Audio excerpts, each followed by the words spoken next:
یا رسول اللہ، میری آپ سے مؤدبانہ گزارش ہے کہ ہم اسلامی تعلیمات کے بارے میں بہت کم مطالعہ کرتے ہیں. خدا را مطالعہ کیجئے، پڑھیے، یہاں جو سن کے جائیے اپنے بچوں کو بتائیے. اگر آپ قرآن کے بارے میں آپ نہیں جانو گے تو کون جانے گا؟ حضرات، تو یہ قرآن توجہ ہے.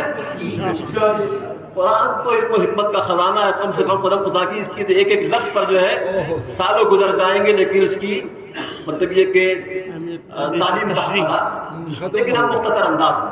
حضرات، یہ قرآن اللہ کا مقدس کلام ہے. قرآن اللہ کا مقدس کلام. قرآن ساری کتابوں کی شہنشاہ ہے. ساری کتابوں کی شہنشاہ ہے. قرآن کا نازل ہونا، قرآن کا نازل ہونا، قرآن کا اترنا، قرآن کا پڑھا جانا، قرآن کا سمجھا جانا، اور پھر ساری دنیا کی زبانوں میں قرآن کا ٹرانسلیشن ترجمہ کیا جانا، قرآن کی تعلیمات کا دیکھتے ہی دیکھتے سارے عالم میں پھیل جانا، یہ سب قرآن کا ایک زندہ معجزہ ہے. قرآن کا یہ سب ایک زندہ معجزہ ہے.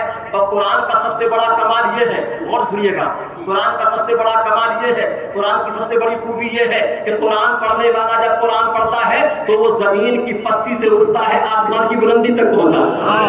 قرآن پڑھنے والا جب قرآن پڑھتا ہے تو وہ زمین سے اٹھتا ہے، آسمان کی بلندیوں کو چھوتا ہے. قرآن پڑھنے والا جب قرآن پڑھتا ہے تو وہ اپنے رب سے باتیں کرتا ہے، اپنے خدا سے باتیں کرتا ہے، اپنے رب سے ہم کلام ہوتا ہے.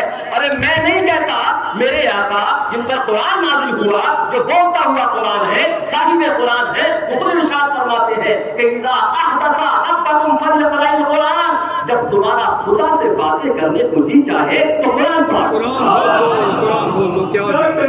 تمہارا خدا سے باتیں کرنے کو جی چاہے تو کیا پڑھا کرو؟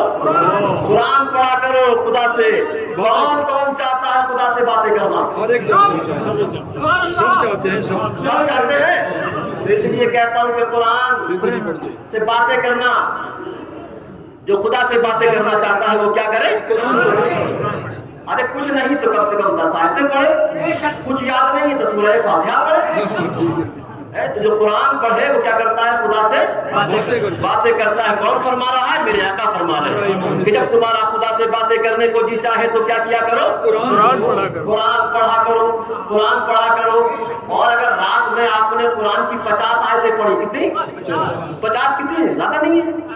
اگر 30 میں پارے کی 1-2 صورتیں لے لی، 50 آیتیں ہو گئی. چھوٹی آیتیں ہو.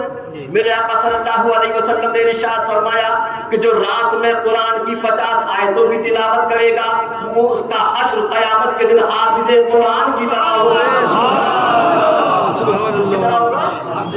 حافظ قرآن کی طرح ہوگا کہ تمہارا جس کا دل چاہے خدا سے باتیں کرے وہ کیا کیا کرے؟ 50 آیتیں پڑھ لے روز، قرآن پڑھا کرے. سمجھ میں آ رہا ہے؟ یاد رہے گا. درود پاک پڑھو.